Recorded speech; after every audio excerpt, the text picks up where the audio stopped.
നിങ്ങളുടെ favourite shows ഇനി ഒരിക്കലും മിസ്സാവില്ല. ഇപ്പോൾ C5 കാണും നിങ്ങളുടെ ഫേവറേറ്റ് ഷോസ് തികച്ചും സൗജന്യമായി. ആ വന്നയാളെ പിന്നീട് ഇവിടെങ്ങും ഞാൻ കണ്ടിട്ടില്ല. അയാളുടെ ഉദ്ദേശം എന്തായിരുന്നൊന്നും എനിക്കറിയില്ല. എന്നാ അയാളുടെ ഉദ്ദേശം എന്തായിരുന്നെന്ന് എനിക്ക് മനസ്സിലായി. നീയും അവന്തികേടത്തെയും ഒരുമിച്ച് ഗർഭിണിയായപ്പോ നിങ്ങൾ ഒരാളെ പ്രസവിക്കുമെന്നും അത് ആതിരയാവില്ല എന്നും അവരെന്നെ വെല്ലുവിളിച്ചിരുന്നു. അയ്യോ, അതിൽ നിന്ന് എന്താ മനസ്സിലാക്കേണ്ടത്? ആതിരയുടെ ഗർഭം അലസിപ്പിക്കാൻ വേണ്ടി അവന്തിക ആരെയോ കൊണ്ടുവന്നു.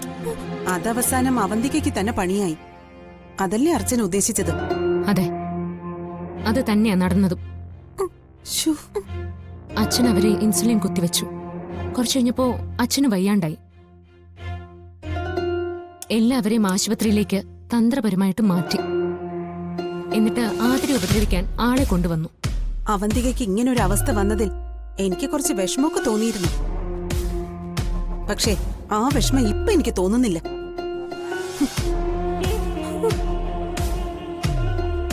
ഇങ്ങനെയൊക്കെ കാണിക്കുന്നതില് ഇതുപോലെയുള്ള തിരിച്ചടികൾ കിട്ടിയില്ലെങ്കിലേ അത്ഭുതമുള്ളൂ. എടുത്തി, അവര് ചിന്തിക്കും പോലെ നമ്മൾ ചിന്തിച്ച പിന്നെ നമ്മളും അവരും തമ്മിൽ എന്താ വ്യത്യാസം? അവള് ചിന്തിക്കുന്ന പോലെ തന്നെ നമ്മളും ചിന്തിക്കണം. പറ്റുമെങ്കിൽ അതിന് മേലെ ചിന്തിക്കണം.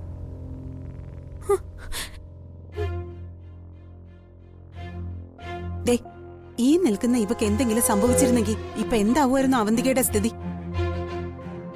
പടക്കം പൊട്ടിച്ച് ആഘോഷിക്കില്ലായിരുന്നു. ഈശ്വരാധീനം കൊണ്ട് ഒന്നും ഉണ്ടായില്ല. അതാ ഞാൻ പറഞ്ഞു വന്നത്, നമ്മളും അവളെപ്പോലെ തന്നെ ചിന്തിക്കണമെന്ന്.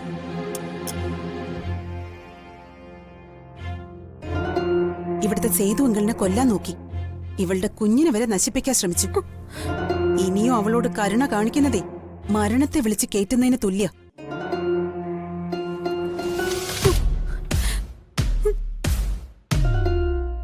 അനുപേട്ടനെ കള്ളനാക്കാൻ നോക്കിയതും എന്നെ കേസിൽ പ്രതിയാക്കാൻ നോക്കിയതടക്കം എല്ലാത്തിനും അവളോട് ഞാൻ പകരം ചോദിക്കുന്നുണ്ട്. ഇത് ഞാൻ പറഞ്ഞത് വെറുതെ അല്ല. നിങ്ങൾ അവളോട് വേണമെങ്കിൽ ക്ഷമിച്ചോ. ഈ മീരയ്ക്ക് അതൊരിക്കലും പറ്റില്ല. ഒരിക്കലും. അച്ഛനെ ചതിച്ച് ആത്മഹത്യയിലേക്ക് പറഞ്ഞു വിട്ടു. ഇപ്പൊ എന്നെ തള്ളിയിട്ട് എന്റെ കുഞ്ഞിനെ. ഇനി ധനുഷ് പറയേ, ഇനി ഞാൻ അവരെ വെറുതെ വിടണോ? വേണ്ട. അവരുടെ ദ്രോഹത്തിൽ നഷ്ടമായത് എന്റെയും കൂടി കുഞ്ഞാ. എന്തുമാത്രം സ്വപ്നം കണ്ടതാ നമ്മള്. ആ സ്വപ്നങ്ങളൊക്കെ പകയായി മാറുമ്പോ അവിടെയുള്ള ഒന്നിനോടും ക്ഷമ വേണ്ട.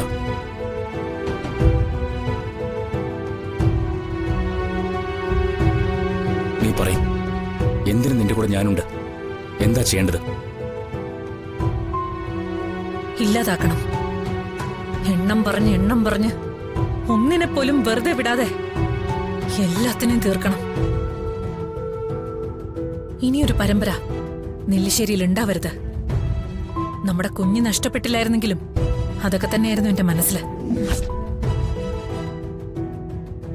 ഇപ്പോ ആ വാശിയും പകയും കുറെ കൂടി അത്രേ ഉള്ളൂ. ഞാനിനി തിരിച്ച് നെല്ലിശ്ശേരിയിലേക്ക് ചെല്ലുമ്പോ മൂത്ത മകന്റെ കുഞ്ഞിനെ നഷ്ടപ്പെട്ടതോർത്ത് സേതുമാധവനും പടകളും എന്റെ മുന്നിൽ വിഷമം അഭിനയിക്കും. അവർക്കറിയില്ലല്ലോ അവന്തികയുടെ വയറ്റിൽ വളർന്ന ആ കുഞ്ഞ് നന്ദന്റെ അല്ല ധനുഷിന്റെ ആണെന്ന്.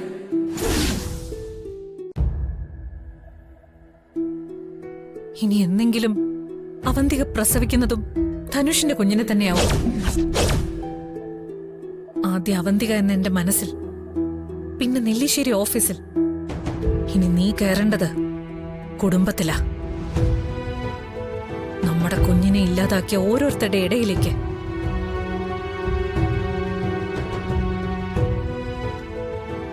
നീ വേഗം ഇവിടെ നിറങ്ങ്. എന്നിട്ട് നമുക്ക് പലതും പ്ലാൻ ചെയ്യാനുണ്ട്. നിന്റെ കൂടെ ഇവിടെ ഇരിക്കണമെന്ന് എനിക്ക് ആഗ്രഹമുണ്ട്. പക്ഷെ കഴിയില്ലല്ലോ. ഇനി ഒരിക്കൽ പോലും നമുക്ക് നഷ്ടമായതിനെ കുറിച്ച് നീ ഓർക്കരുത്.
നന്ദേട്ടാ ഉം. ധനുഷ് എന്ന് പറയുന്ന ആളല്ലേ അത്? ആ ഹ, ധനുഷ്. ആ നന്ദൻ സാറോ? സാറിൻ്റെ എവിടെ?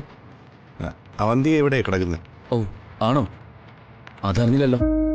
ധനുഷ് എന്താ ഇവിടെ? എൻ്റെ ഒരു റിലേറ്റീവിനെ ഇവിടെ അഡ്മിറ്റ് ചെയ്തിരിക്കുക. അപ്പോൾ വന്നൊന്ന് കണ്ടിട്ട് പോകാന്ന് കരുതി. ആ ധനുഷിന് ഈ നാട്ടിൽ ബന്ധുക്കളുണ്ടല്ലേ? അങ്ങനെ അടുത്ത ബന്ധുവല്ല, അമ്മയുടെ അകന്ന ബന്ധത്തിലുള്ള ഒരു ബന്ധുവാ. ഓ അല്ല, എങ്ങനെയുണ്ട് സർ അവന്തിക മാഡത്തിന്? ആ ഇപ്പൊ കുഴപ്പമൊന്നുമില്ല. അർച്ചന മാഡം എന്താ മിണ്ടാതെ നിൽക്കുന്നേ? എന്നെ മനസ്സിലായില്ലേ? അന്ന് ഞാൻ വീട്ടിൽ വന്നായിരുന്നു സാറിന്റെ കൂടെ. മനസ്സിലായി. എന്തായാലും കണ്ടതല്ലേ? ധനുഷ് വാ, അവന്തിയെ ഒന്ന് കാണാം. അയ്യോ വേണ്ട സർ, ഇപ്പോ സമയമില്ല, അതുകൊണ്ടാ. ഞാൻ പിന്നീട് എപ്പോഴെങ്കിലും വന്ന് മാഡത്തെ കണ്ടോളാം. മറ്റൊരു ദിവസം ആവട്ടെ. ആ.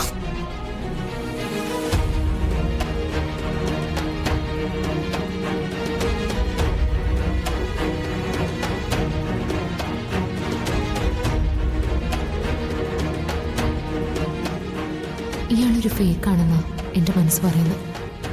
അതോ ഇനി അതിന്റെ തോന്നലാണോ?